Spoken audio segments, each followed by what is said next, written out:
അഗത്തിയിലെ golden jubilee museum കണ്ട് പൂർത്തിയാക്കി പുറത്തിറങ്ങിയ സഹയാത്രികരോടൊപ്പം എത്താൻ മറ്റുള്ളവർ പാടുപെടുന്നുണ്ട്.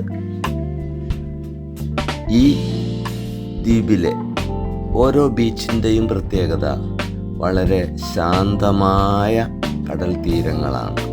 വളരെ സന്തോഷത്തോടെ ആഹ്ലാദത്തോടെ സമയം ചെലവഴിക്കാൻ പറ്റുന്ന ഏറ്റവും മനോഹരമായ ബീച്ചുകളാണ് ഈ ദ്വീപ സമൂഹത്തിൽ കാണപ്പെടുന്നത്. അത് ആസ്വദിച്ച് നിൽക്കാൻ എത്ര നേരം വേണമെങ്കിലും ആസ്വദിച്ച് നിൽക്കാൻ ഏവരും സന്നദ്ധരായി തന്നെയാണ് നിലകൊള്ളുന്നത്.